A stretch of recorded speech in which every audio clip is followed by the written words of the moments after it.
Hi ಎಲ್ಲರಿಗೂ ನಮಸ್ಕಾರ. Welcome back to my YouTube channel Gowdthi lifestyle Kannada vlogs. ಇವತ್ತು ಬೆಳಗ್ಗೆಯಿಂದನೇ ವ್ಲಾಗ್ನ ಸ್ಟಾರ್ಟ್ ಮಾಡಿದ್ದೀನಿ. ಬೆಳಗ್ಗೆ ತಕ್ಷಣ ಆಚೆಗಡೆ ಗುಡಿಸಿ ಒರೆಸಿ ಹಾಗೆ ಬಾಗಿಲು ಮುಂದೆ ರಂಗೋಲಿ ಕೂಡ ಹಾಕ್ತಾಯಿದ್ದೀನಿ.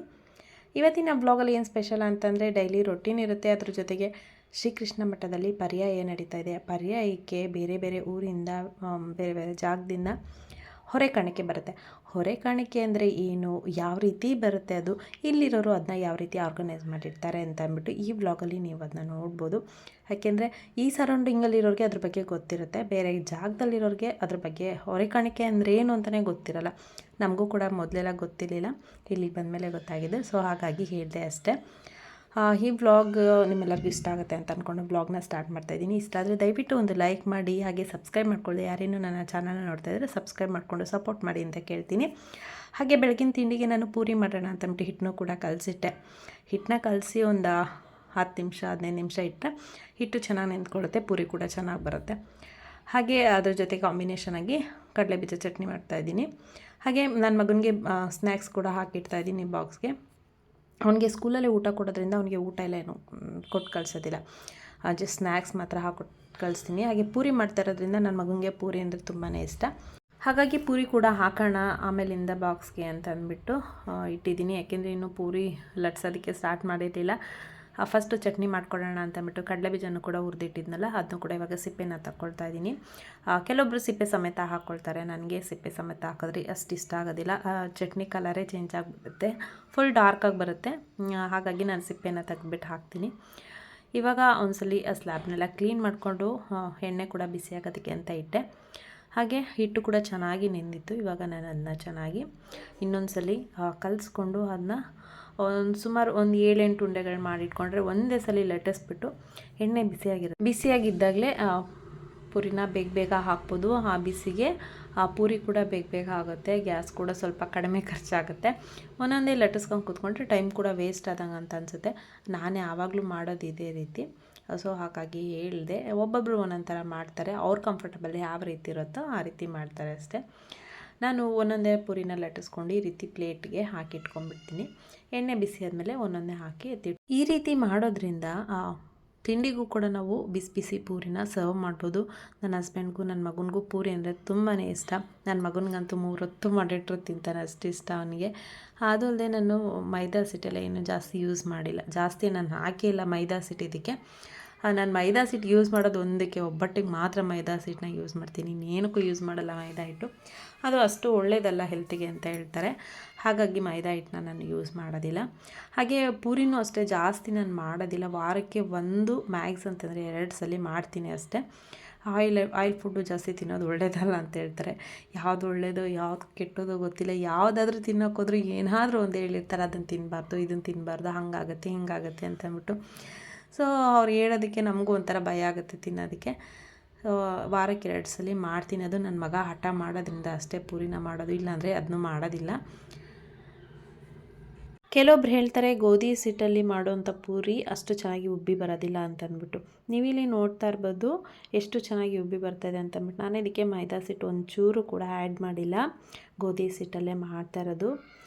ಹಾಗೆ ನಾವು ಹಿಟ್ಟನ್ನ ಕಲಸೋದ್ರಲ್ಲಿರುತ್ತೆ, ಒಂದು 10-15 ನಿಮಿಷ ಹಿಟ್ಟನ್ನ ಕಲಿಸ್ಬಿಟ್ಟು ಎತ್ತಿಟ್ರೆ ತುಂಬ ಚೆನ್ನಾಗಿ ಬರುತ್ತೆ.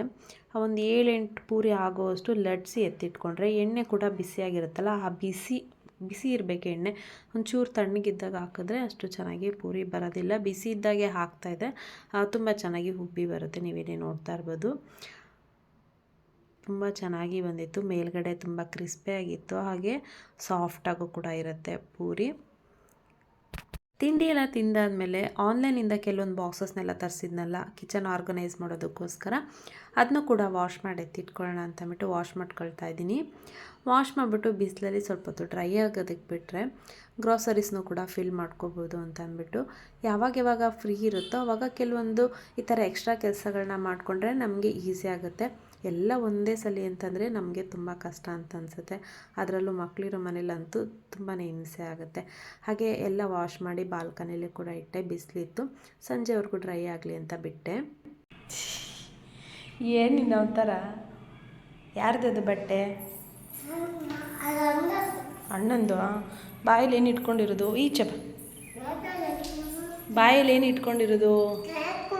ಕೇಕು ಅಣ್ಣನ ಕರ್ಕೊಬರಕ್ಕೋ ಅಣ್ಣ. ಹ್ಞೂ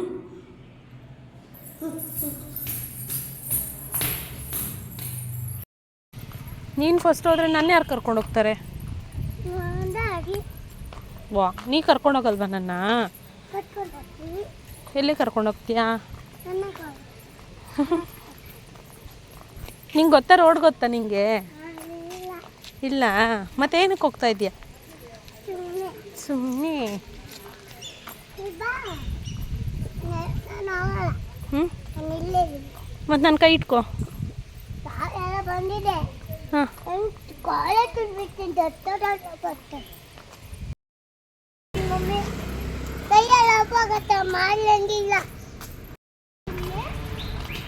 ಹೌದು. ಹ್ಞೂ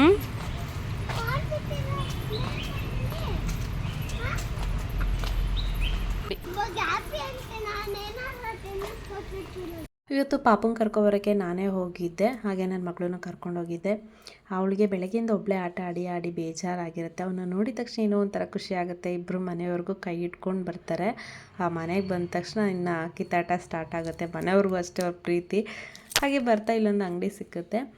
ನಾನು ಹೋದರೆ ಏನಾದರೂ ಸ್ನ್ಯಾಕ್ಸ್ ಕೇಳ್ತಾನೆ ನನ್ನ ಮಗ. ಅವ್ರ ಅಪ್ಪ ಹೋದರೆ ನಂಗೆ ಕೇಳೋದಿಲ್ಲ. ಅವ್ರು ಬೈಕಲ್ಲಿ ಬರ್ತಾರಲ್ಲ, ಸೀದಾ ಮನೆಗೆ ಬಂದುಬಿಡ್ತಾನೆ.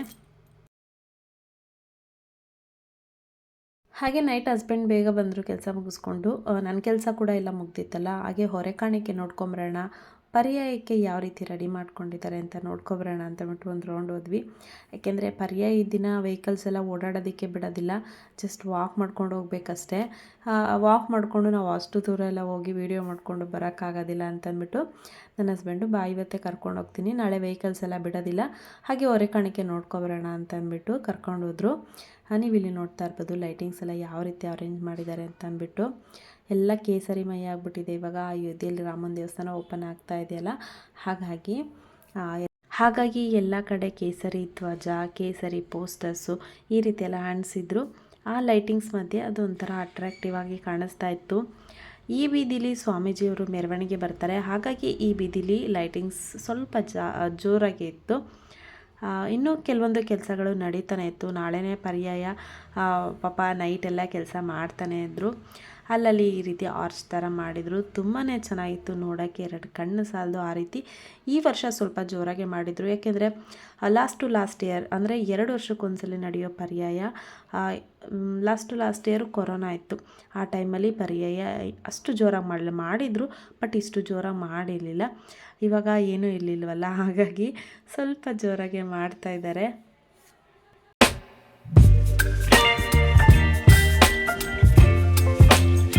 ದೇವಸ್ಥಾನದಲ್ಲಿ ಇದು ಯಾವ ದೇವಸ್ಥಾನ? ಇಲ್ಲಿ 2 ವರ್ಷಕ್ಕೆ ಒಂದೇ ಸಲ ತೆಗಿತಾರೆ ಬಾಗಿಲು, ಕ್ಲೀನ್ ಮಾಡೋದು ತೆಗಿತಾರೆ ಅಂತಂದ್ರೆ. ಈಗ ಅಲ್ಲಿ ಇದು ದೇವಸ್ಥಾನದಲ್ಲಿ ಅಲ್ಲಿಂದ ಗಂಗೆ ಸ್ನಾನ ಮಾಡಿ ಇಲ್ಲಿ ಬಂದು ಇಲ್ಲಿ ಮತ್ತೆ ಸ್ನಾನ ಮಾಡಿ ಇಲ್ಲಿ ಆಡಳಿತ ಎಲ್ಲ ಈ ಲೆಕ್ಕ ಎಲ್ಲ ಇಲ್ಲಿಂದಲೇ ತಗೊಂಡು. ಇವಾಗ ಒಂದು ದೇವಸ್ಥಾನ ತೋರಿಸಿದ್ವಲ್ಲ, ಆ ದೇವಸ್ಥಾನದಲ್ಲೇ ಅಧಿಕಾರ ವರ್ಗಾವಣೆ ಆಗೋದು ಅಂತ ಅಂದ್ಬಿಟ್ಟು ನನ್ನ ಹಸ್ಬೆಂಡ್ ಹೇಳ್ತಾಯಿದ್ರು. ಅಂದರೆ 2 ವರ್ಷದ ಮುಂಚೆ ಇದ್ರಲ್ಲ ಸ್ವಾಮೀಜಿ, ಅವ್ರ ಹತ್ರ ಇರೋ ಕೀ, ಬುಕ್ಕು ಮತ್ತು ಲೆಕ್ಕ ಎಲ್ಲ ಟ್ರಾನ್ಸ್ಫರ್ ಮಾಡೋದು, ಇವಾಗಿನ ಸ್ವಾಮೀಜಿಯವ್ರಿಗೆ ಟ್ರಾನ್ಸ್ಫರ್ ಮಾಡೋದು, ಇದೇ ದೇವಸ್ಥಾನದಿಂದ ಮೆರವಣಿಗೆ ಹೋಗೋದು ಅಂತ ಅಂದ್ಬಿಟ್ಟು ನನ್ನ ಹಸ್ಬೆಂಡ್ ಹೇಳ್ತಾಯಿದ್ರು. 2 ಬೀದಿಲಿ ಬರುತ್ತೆ, ಸುಮಾರು ದೂರ ಬರುತ್ತೆ ಮೆರವಣಿಗೆ. ಅಲ್ಲಿಂದ ಸ್ಟಾರ್ಟಾಗಿ ಮತ್ತು ಕೃಷ್ಣ ಮಠದ ಹತ್ರ ಹೋಗುತ್ತೆ ಮೆರವಣಿಗೆ. ಹಾಗೆ ತುಂಬಾ ಸ್ಟೇಜಸ್ನೆಲ್ಲ ಹಾಕಿದರು, ಯಕ್ಷಗಾನದ್ದು ಮತ್ತು ಕೆಲವೊಂದು ಆರ್ಕೆಸ್ಟ್ರಾ ಈ ಥರ ತುಂಬಾ ಸ್ಟೇಜ್ಗಳನ್ನೆಲ್ಲ ಹಾಕಿದರು. ಹಾಗೆ ಇನ್ನು ರೋಡ್ ಕೆಲಸಗಳನ್ನೆಲ್ಲ ಪಾಪ ಮಾಡ್ತಾನೇ ಇದ್ದರು. ಇನ್ನು ಕೆಲವೊಂದು ಕಡೆ ಗುಡಿಸ್ತಾ ಇದ್ದರು, ಕೆಲವೊಂದು ಕಡೆ ರೋಡೆಲ್ಲ ಹಾಳಾಗಿತ್ತು, ಅದನ್ನು ಕೂಡ ರಿಪೇರಿ ಮಾಡ್ತಾಯಿದ್ರು. ನೀವಿಲ್ಲಿ ನೋಡ್ತಾ ಇರ್ಬೋದು. ನಾಳೆ ನೈಟ್ ಫುಲ್ ಜನ ಇಲ್ಲೆಲ್ಲ ಕೂತಿರ್ತಾರೆ ಸ್ವಾಮೀಜಿ ಮೆರವಣಿಗೆ ನೋಡೋದಕ್ಕೋಸ್ಕರ. ಇನ್ನೂ ಕೂಡ ಇದು ಆರ್ಚ್ದೆಲ್ಲ ರೆಡಿ ಮಾಡ್ತಾಯಿದ್ರು. ಇನ್ನೂ ತುಂಬ ಕೆಲಸಗಳು ಪೆಂಡಿಂಗ್ ಇದೆ ಪಾಪ. ಅವ್ರು ಇವತ್ತು ನೈಟೆಲ್ಲ ಮಾಡಿದ್ರು ಮುಗಿಯೋದಿಲ್ಲ, ಅಷ್ಟು ಕೆಲಸಗಳಿತ್ತು, ಮಾಡ್ತಾಯಿದ್ರು. ಹಾಗೆ ನಾವು ಒಂದು ರೌಂಡ್ ಹಾಕ್ಕೊಂಡು ಬಂದ್ವಿ. ಇಲ್ಲೇ ಸರಿಗಮಪ ಅವ್ರದ್ದು ಸ್ಟೇಜ್ ಇದ್ದಿದ್ದು, ಅಂದರೆ ಸರಿಗಮಪದಲ್ಲಿ ಒಂದು 2-3 ಸಿಂಗರ್ಸು ಬರ್ತಾರೆ ಇಲ್ಲಿಗೆ ಅಂತ ಹೇಳ್ತಾಯಿದ್ರು ನನ್ನ ಹಸ್ಬೆಂಡು. ಅದನ್ನ ನೋಡ್ಕೊಂಡು ಬಂದ್ವಿ. ಇದು ಉಡುಪಿಯ ಮೇನ್ ಆರ್ಚ್. ನಾವು ಎಂಟರ್ ಆಗ್ತೀವಲ್ಲ, ಅಲ್ಲಿ ಕೃಷ್ಣಂದು ಒಂದು ಆರ್ಚ್ ಇರುತ್ತೆ, ಅಲ್ಲಿ ಲೈಟಿಂಗ್ಸ್ ಅರೇಂಜ್ಮೆಂಟ್ ಮಾಡಿದರು. ಎಷ್ಟು ಚೆನ್ನಾಗಿ ಮಾಡಿದ್ರು ಅಂದರೆ ನೋಡೋಕ್ಕೆ ಎರಡು ಕಣ್ಣು ಸಾಲದು ಆ ರೀತಿ ಇತ್ತು. ನಾನು ಒಂದು 5 ನಿಮಿಷ ನಿಂತ್ಕೊಂಡು ನೋಡಿದ್ನೇನೋ, ಅಷ್ಟು ಚೆನ್ನಾಗಿ ಕಾಣಿಸ್ತಾ ಇತ್ತು ಈ ಆರ್ಚ್ ಅಂತೂ ಲೈಟಿಂಗ್ಸ್ ಹಾಕಿರೋದಕ್ಕೆ.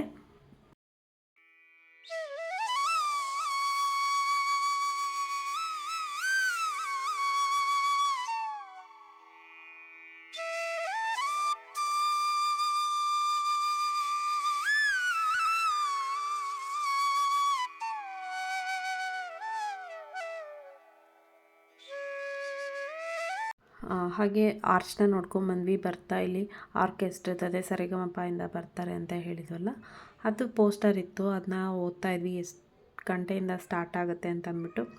ಯಾಕೆಂತಂದರೆ ಆರ್ಕೆಸ್ಟ್ರಾಗೆ ಬರಬೇಕು ಅಂತ ನಾವಂತ ಅಂದ್ಕೊಂಡಿದ್ವಿ. ಇದೇ ಆರ್ಕೆಸ್ಟ್ರಾದು ಸ್ಟೇಜ್ ರೆಡಿ ಆಗ್ತಾಯಿತ್ತು. ಸರಿಗಮಪ ಅದು ಕಂಬದ ರಂಗಯ್ಯ ಮತ್ತು ಜ್ಞಾನ ಅವರೆಲ್ಲ ಬರ್ತಾ ಇದ್ದಾರೆ ಅಂತ ಇತ್ತು. ಸೊ ನಾವು ಬರೋಣ ಅಂತ ಅಂದ್ಕೊಂಡು ಹಾಗೆ ನೋಡ್ಕೊಂಡು ಹೋದ್ವಿ ಟೈಮಿಂಗ್ಸ್ ಎಷ್ಟೊತ್ತಿಗೆ ಅಂತ ಅಂದ್ಬಿಟ್ಟು. ನಮಗೆ ಇದು 3ನೇ ಪರ್ಯಾಯ ಸಿಗ್ತಾ ಇರೋದು. ಅಂದರೆ 2 ವರ್ಷಕ್ಕೆ ಒಂದ್ಸಲಿ ನಡೆಯುತ್ತೆ ಪರ್ಯಾಯ, ನಮಗಿದು ಸಿಗ್ತಾ ಇರೋದು 3ನೇ ಪರ್ಯಾಯ. ಇನ್ನೊಂದು ಮುಂದಿನ ಪರ್ಯಾಯದವರೆಗೂ ಇಲ್ಲಿರ್ತೀವೋ ಇರೋದಿಲ್ವೋ, ಬೇರೆ ಊರಲ್ಲಿ ಇರ್ತೀವೋ ಗೊತ್ತಿಲ್ಲ. ಚೆನ್ನಾಗಿ ನೋಡ್ಕೊಬಿಡು ಅಂತ ನನ್ನ ಹಸ್ಬೆಂಡ್ ಹೇಳ್ತಾಯಿದ್ರು. ಗೊತ್ತಿಲ್ಲ ಏನು, ನಾವು ಅಂದ್ಕೊಂಡಂಗೆ ಏನೂ ಆಗೋದಿಲ್ಲ. ಕೃಷ್ಣ ಪರಮಾತ್ಮಂಗೆ ಬಿಟ್ಟಿದ್ದು. ಇಲ್ಲೇ ಇರಿಸ್ಕೋಬೇಕು ಅನ್ನೋದೇನಾದರೂ ದೇವ್ರ ಮನಸ್ಸಲ್ಲಿತ್ತು ಅಂತಂದರೆ ನಾವೇನು ಮಾಡೋಕ್ಕಾಗಲ್ಲ. ಸುಮಾರು ಸಲ ನಾವು ಇಲ್ಲಿಂದ ಹೋಗಬೇಕು ಅಂತ ಎಷ್ಟೋ ಸಲ ಅಂದ್ಕೊಂಡಿದ್ವಿ, ಆದರೆ ಹೋಗೋಕ್ಕಾಗಿಲ್ಲ. ನೋಡೋಣ ಯಾವಾಗ ಕೃಷ್ಣ ಪರಮಾತ್ಮ ನಮ್ಮನ್ನು ಬೇರೆ ಊರಿಗೆ ಕಳಿಸ್ಕೊಡ್ಬೇಕು ಅಂತ ಅವ್ರಿಗೆ ಮನಸ್ಸಾಗುತ್ತೋ ಅವಾಗ ಕಳಿಸ್ಕೊಡ್ಲಿ. ಹಾಗೆ ಹೊರೆಕಾಣಿಕೆ ನೋಡೋಣ ಅಂತ ಬಂದ್ವಿ. ಹೊರೆಕಾಣಿಕೆ ಅಂತಂದರೆ ಏನೂ ಅಲ್ಲ, ಜನರಿಗೆ ಅವರ ಅನುಕೂಲಕ್ಕೆ ತಕ್ಕಂಗೆ ಅಕ್ಕಿ, ಬೇಳೆ, ಬೆಲ್ಲ ಈ ರೀತಿ ದೇವಸ್ಥಾನಕ್ಕೆ ದಾನವಾಗಿ ಕೊಡೋದನ್ನ ಹೊರೆಕಾಣಿಕೆ ಅಂತ ಹೇಳ್ತಾರೆ. ಅವರ ಅನುಕೂಲಕ್ಕೆ ತಕ್ಕಂಗೆ ದೇವಸ್ಥಾನಕ್ಕೆ ಏನೇನೆಲ್ಲ ಯೂಸ್ ಆಗ್ಬೋದು ಅದನ್ನೆಲ್ಲನೂ ಕೊಡ್ತಾರೆ. ಅಕ್ಕಿ, ಬೇಳೆ, ಬೆಲ್ಲ, ತುಪ್ಪ, ಅವಲಕ್ಕಿ, ಮೆಣಸಿನ್ಕಾಯಿ, ಎಣ್ಣೆ ಈ ರೀತಿ ಎಲ್ಲ ಕೊಡ್ತಾರೆ. ಹಾಗೆ ಪಾತ್ರೆಗಳು ಕೂಡ ಕೆಲವೊಬ್ಬರು ಕೊಡಿಸ್ತಾರೆ. ನೀವಿಲ್ಲಿ ನೋಡ್ತಾ ಇರ್ಬೋದು ಒಂದು ಎತ್ತಿನ ಗಾಡೀಲಿ ಇದು ಏನಂದರೆ ಕಟ್ಕೊಂಬಂದಿರೋದು ಅಕ್ಕಿ. ಇಲ್ಲಿ ಕೆಲವೊಬ್ಬರು ಈ ರೀತಿಯ ಅಕ್ಕಿನ ಕಟ್ಟಿರ್ತಾರೆ. ಇದನ್ನ ಓಪನ್ ಮಾಡಿದ್ರೆ ಅದರೊಳಗೆ ಅಕ್ಕಿ ಇರುತ್ತಂತೆ. ನಾನು ಕೂಡ ಯಾವತ್ತೂ ನೋಡಿಲ್ಲ. ಅಕ್ಕಿ ಒಂದು ಎತ್ತಿನ ಗಾಡೀಲಿ ಕಟ್ಕೊಂಡು ಅಡಿಕೆ ಹಾಗೆ ಪಾತ್ರೆಗಳನ್ನೆಲ್ಲ ಕೊಟ್ಟಿದ್ದಾರೆ. ಇದು ಒಬ್ಬರು ದಾನಿಗಳು ಕೊಟ್ಟಿರೋದು ದೇವಸ್ಥಾನಕ್ಕೆ. ನೀವಿಲ್ಲಿ ನೋಡ್ಬೋದು ಇನ್ನೊಂದು ದಾನಿಗಳು ಪಾತ್ರೆಗಳನ್ನ ಕೊಡಿಸಿದ್ದಾರೆ, ಸ್ಟೀಲ್ ಪಾತ್ರೆಗಳು ಇದನ್ನೆಲ್ಲನೂ ಕೊಡಿಸಿದ್ದಾರೆ.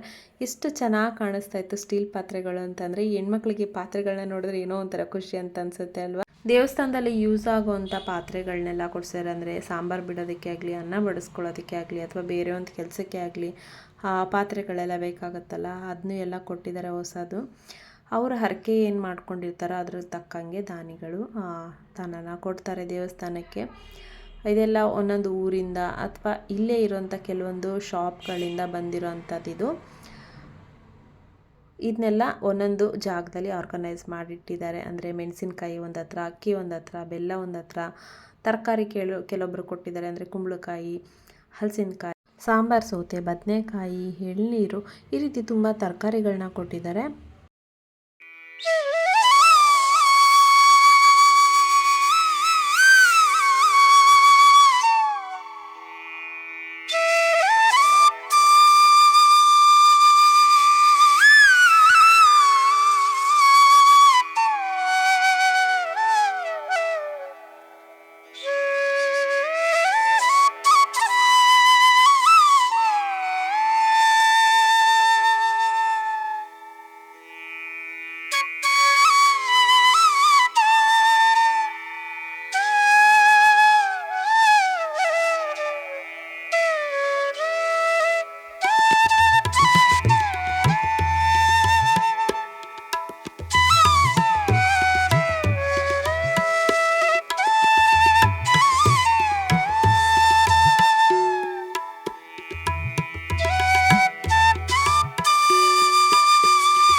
ಹಾಗೆ ನೀವು ನೋಡಿದ್ರಲ್ಲ ಹೊರೆಕಾಣಿಕೆ ಅಂದರೆ ಏನು, ಯಾವ ರೀತಿ ಇರುತ್ತೆ ಅಂತ ಅಂದ್ಬಿಟ್ಟು, ಇದು ತೆಂಗಿನಕಾಯಿ ಸಿಪ್ಪೆ ಸಮೇತ ಕೊಟ್ಟಿರೋದಂಥ ಕಾಯಿ.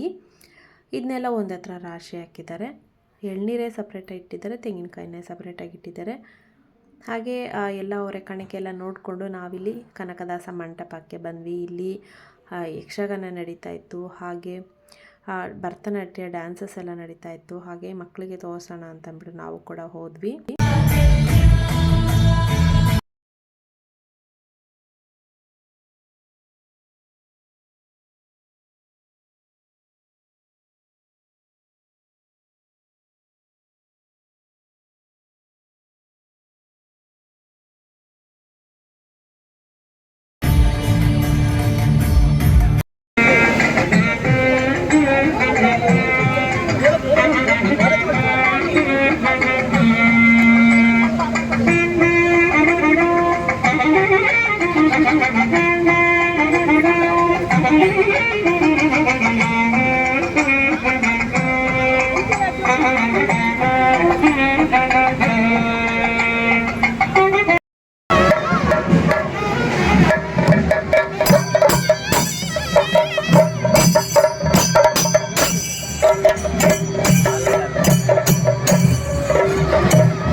ಹೊರೆಕಾಣಿಕೆ ಅಂದರೆ ಈ ರೀತಿ ತರ್ತಾರೆ.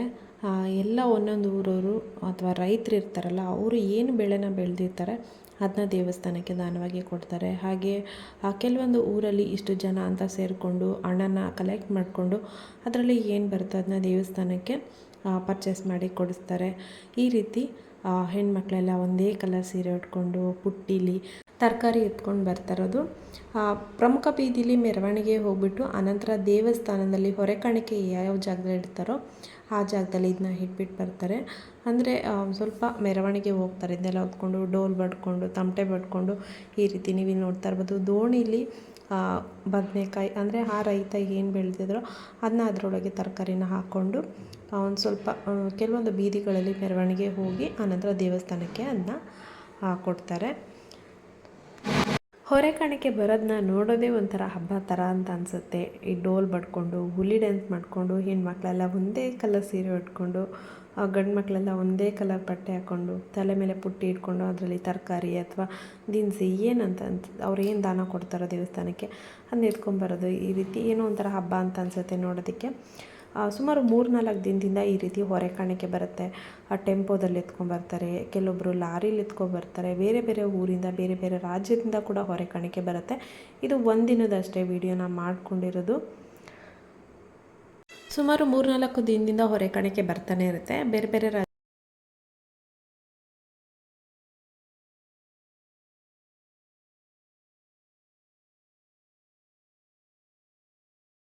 ಅಷ್ಟೇ ವಿಡಿಯೋನ ಮಾಡ್ಕೊಂಡಿರೋದು. ಹಾಗೆ ಬರ್ತಾ ಯಕ್ಷಗಾನ ಕೂಡ ನಡೀತಾ ಇತ್ತು, ಅದನ್ನು ಕೂಡ ಸ್ವಲ್ಪ ಹೊತ್ತು ಕೂತ್ಕೊಂಡು ನೋಡಿದ್ವಿ. ಮಕ್ಕಳಿಗೆ ಈ ರೀತಿ ಕಲ್ಚರಲ್ ಆ್ಯಕ್ಟಿವಿಟೀಸ್ನ ತೋರಿಸೋದ್ರಿಂದ ಅವ್ರಿಗೂ ಕೂಡ ಇಂಟ್ರೆಸ್ಟ್ ಬರುತ್ತೆ ಕೆಲವೊಂದನ್ನ ಕಲಿಯೋದಕ್ಕೆ. ಅದರಲ್ಲಿ ನನ್ನ ಮಗಳಿಗೆ ಭರತನಾಟ್ಯಂ ಕ್ಲಾಸ್ಗೆ ಹಾಕಬೇಕು ಅನ್ನೋದು ನನಗೆ ತುಂಬಾ ಆಸೆ. ಆದರೆ ಅವಳು ಇನ್ನೂ ಚಿಕ್ಕವಳು, 3 ವರ್ಷ ಅಷ್ಟೇ. ಇನ್ನೊಂದು ವರ್ಷ ಹೋಗಲಿ, 4 ವರ್ಷದಿಂದ ಹಾಕೋಣ ಅಂತ ಅಂದ್ಕೊಂಡಿದ್ದೀವಿ. ಹಾಗೆ ನನ್ನ ಮಗನಿಗೂ ಕೂಡ ಯಕ್ಷಗಾನಕ್ಕೆ ಹಾಕೋಣ ಅಂತ ಒಂದೊಂದ್ಸಲ ಅಂತ ಅನಿಸುತ್ತೆ. ಯಾಕೆಂದರೆ ನಮ್ಮ ಕಡೆಯಲ್ಲಿ ಯಕ್ಷಗಾನ ಇಲ್ಲ ಅಲ್ವಾ, ಸ್ವಲ್ಪನಾದರೂ ಅವನಿಗೆ ಟಚ್ ಇರಲಿ ಅನ್ನೋದಷ್ಟೇ. ಹಾಗೆ ಇಲ್ಲಿ ಅಡುಗೆ ಮಾಡ್ತಾರೆ. ಅಡುಗೆ ಅಂದರೆ ದೇವಸ್ಥಾನಕ್ಕೆಲ್ಲ ಬರ್ತಾರಲ್ಲ ಭಕ್ತಾದಿಗಳು, ಅವ್ರಿಗೆ ಅಡುಗೆ ಮಾಡ್ತಾರೆ. ಆ ಜಾಗ ಇದು. ನೀವಿಲ್ಲಿ ನೋಡ್ತಾ ಇರೋದು ಪಾತ್ರೆಗಳೆಲ್ಲ ಎಷ್ಟು ದೊಡ್ಡದು ಅಂದರೆ 800 ಲೀಟರು ಮತ್ತು ಅದ್ರಿಗಿಂತ ಜಾಸ್ತಿ ಅಷ್ಟು ಪಾತ್ರೆಗಳು, ದೊಡ್ಡ ದೊಡ್ಡ ಪಾತ್ರೆಯಲ್ಲಿ ಅಡುಗೆ ಮಾಡ್ತಾ ಇರೋದು. ಇನ್ನೂ ಅಡುಗೆ ಸ್ಟಾರ್ಟ್ ಕೂಡ ಮಾಡಿರಲಿಲ್ಲ, ಅಂದರೆ ಪರ್ಯಾಯ ನಾಳೆ ಇತ್ತಲ್ಲ, ಹಾಗಾಗಿ ಎಲ್ಲ ಅರೇಂಜ್ಮೆಂಟ್ ಮಾಡ್ಕೊಳ್ತಾಯಿದ್ರು. ಅಂದರೆ ಒಲೆಯಲ್ಲಿ ಅಡುಗೆ ಮಾಡೋದು, ಕೆಲವೊಂದನ್ನ ಗ್ಯಾಸಲ್ಲಿ ಮಾಡ್ಕೊಳ್ತಾರೆ. ಹಾಗೆ ಅದನ್ನು ಕೂಡ ನೋಡಿಕೊಂಡು ಇಲ್ಲಿ ಸಣ್ಣದಾಗಿ ಒಂದು ಎಕ್ಸಿಬಿಷನ್ ಥರ ಇಟ್ಟಿದ್ರು, ಅದನ್ನು ಕೂಡ ನೋಡೋಣ ಅಂತ ಹೋದೆ. ಏನಾದರೂ ಚೆನ್ನಾಗಿದೆಯಾ ಪರ್ಚೇಸ್ ಮಾಡೋಕ್ಕೆ ಅಂತ. ಏನೂ ನನಗೇನು ಅಷ್ಟೊಂದು ಇಷ್ಟ ಅಂತ ಅನ್ನಿಸ್ಲಿಲ್ಲ. ಹಾಗೆ ಅಲ್ಲಿ ಜೋಳದ ರೊಟ್ಟಿ ಕೂಡ ಮಾರ್ತಾಯಿದ್ರು. ನನ್ನ ಹಸ್ಬೆಂಡ್ಗೆ ಜೋಳದ ರೊಟ್ಟಿ ಅಂದರೆ ತುಂಬಾ ಇಷ್ಟ. ಅದನ್ನು ಕೂಡ ತೊಗೊಬಂದರು. ನಾವು ಕೂಡ ಅದನ್ನ ಟೇಸ್ಟ್ ಮಾಡ್ಕೊಂಡ್ಬಂದ್ವಿ. 100 ರೂಪೀಸ್ಗೆ 2 ಜೋಳದ ರೊಟ್ಟಿ, ಪಲ್ಯ ಆ ಥರ ಎಲ್ಲ ಅವ್ರ ಕಡೆ ಎಲ್ಲ ಇರುತ್ತಲ್ಲ ಚಟ್ನಿ ಪುಡಿ ಆ ಥರ ಎಲ್ಲ ಕೊಟ್ಟಿದ್ದರು. ಬಟ್ 100 ರೂಪೀಸ್ ಸ್ವಲ್ಪ ಜಾಸ್ತಿ ಅಂತ ಅನಿಸ್ತು. ಏನು ಮಾಡೋಕ್ಕಾಗಲ್ಲ, ಎಕ್ಸಿಬಿಷನ್ನು ಅಥವಾ ಜಾತ್ರೆ ಈ ಥರ ಟೈಮಲ್ಲೆಲ್ಲ ಸ್ವಲ್ಪ ಕಾಸ್ಟ್ಲಿನೇ ಇಟ್ಟಿರ್ತಾರೆ. 3 ರೊಟ್ಟಿ ಕೊಡ್ಬೋದಾಗಿತ್ತು ಅಂತ ನನ್ನ ಹಸ್ಬೆಂಡ್ ಹೇಳ್ತಾಯಿದ್ರು. ಹಾಗೆ ನನ್ನ ಮಕ್ಕಳಿಗೆ ಕಬ್ಬಿನ ಜ್ಯೂಸ್ ಕೊಡಿಸ್ಕೊಂಡು ಬರೋಣ ಅಂತ ಹೋದ್ವಿ. ನನ್ನ ಮಗಳು ನೀವು ನೋಡ್ತಾ ಇರ್ಬೋದು, ಮೀಸೆಲ್ಲ ಬರೆಸ್ಕೊಂಡು ಕುಡಿತಾ ಇದ್ದಾಳೆ. ಆ ಮಕ್ಕಳು ಆಡೋದೇ ಒಂಥರ ಚೆಂದ ನೋಡೋದಕ್ಕೆ.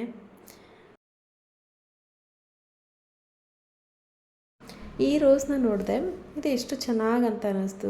ಸೇಮ್ ರಿಯಲ್ ರೋಸ್ ಥರನೇ ಕಾಣಿಸ್ತಾ ಇತ್ತು. ಹಾಗೆ ನೀವಿಲ್ಲಿ ನೋಡ್ತಾ ಇರ್ಬೋದು ಕೃಷ್ಣ ವಿಗ್ರಹ ಎಷ್ಟು ಚೆನ್ನಾಗಿದೆ ಅಲ್ಲ, ಒಂದಕ್ಕಿಂತ ಒಂದು ತುಂಬಾ ಕ್ಯೂಟಾಗಿ ಕಾಣಿಸ್ತಾ ಇತ್ತು. ಇವತ್ತಿನ ವ್ಲಾಗ್ ಇಷ್ಟೇ. ಈ ವ್ಲಾಗ್ ಏನಾದರೂ ನಿಮ್ಗೆ ಇಷ್ಟ ಆಗಿದ್ದರೆ ದಯವಿಟ್ಟು ಲೈಕ್ ಮಾಡಿ, ಸಬ್ಸ್ಕ್ರೈಬ್ ಮಾಡಿಕೊಡಿ, ಸಪೋರ್ಟ್ ಮಾಡಿ ಅಂತ ಕೇಳ್ತಾ ವ್ಲಾಗ್ನ ಇಲ್ಲಿಗೆ ಎಂಡ್ ಮಾಡ್ತಾ ಇದ್ದೀನಿ. ಸಿಗ್ತೀನಿ ಮತ್ತೊಂದು ವ್ಲಾಗಲ್ಲಿ. ಅಲ್ಲಿವರೆಗೂ ಧನ್ಯವಾದಗಳು.